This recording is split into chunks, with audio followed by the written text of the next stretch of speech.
replacement seems to have hit a lot of people. But somebody said to me, oh yeah, but I've got a knee replacement.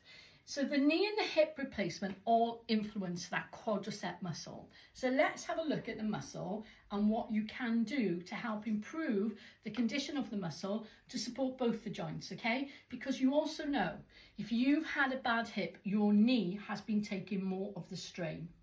You might also find if you've got bad hip on that side, this knee is playing up because you're taking the weight on it all the time. So the quadricep, as it sounds, quattro, 4 muscles that work together as a unit. Okay, so they all pull together, they all work together. They have different tensile kind of positioning.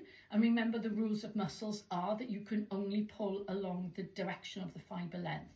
So most of them run straight down, but some of them run slightly in and slightly out, which is great because we do this kind of thing. They wrap around the knee and give the knee support. They also, this kneecap sits within the tendon of the main quadricep muscle that comes down the front, rectus femoris. The attachment point is just below your knee here.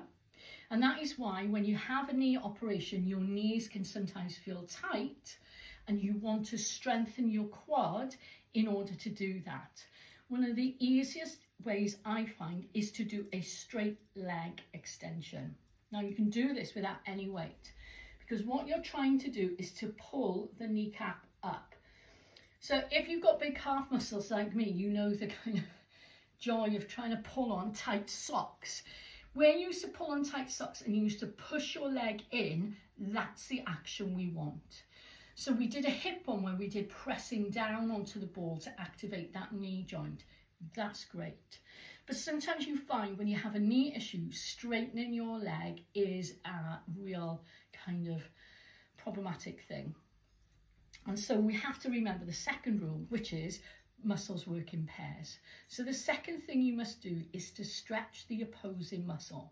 So the opposing muscle, of course, is the hamstring, and the hamstring also wraps around the knee and attaches onto the shin bone. So they both stabilize from the hip to the knee joint. When the hamstring is long, okay, your hip joint can sit into the right direction. You can have your knee fairly straight.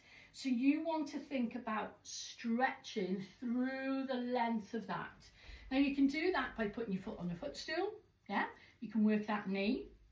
You can stretch the hamstring as well by tightening the quad a little bit. So when you're doing your knee exercise here, you're going to activate that hamstring. So A, you're going to work the kneecap. B, you're going to stretch the opposing muscle. The third thing you want to do is to think about not just working in a linear fashion. All right, so when we're walking, okay, this is what I see. Excuse my kettlebell. So when we're walking, I'll see people who walk into my class like this, and I know immediately that there are issues, because we want to be able to walk and bring the heel forward and push the hip forward, yeah? So we get a very natural movement rather than this sideways movement where the feet are close to the floor.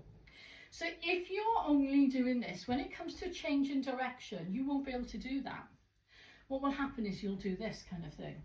You'll see it in elderly people when they want to turn. It's like trying to turn a tanker. So if you're only walking in this way, that's the only thing you're training your body to do. And if you're only training to do one thing, that's the only thing it's going to be good at. And so when you then turn, the stabilization on the side of your knee is not going to be brilliant because you never tested it. So little things like stepping out to the side and in, great. If you've got a weight with you, take the weight with you, yeah? Or you can think of stepping back and bending your knee.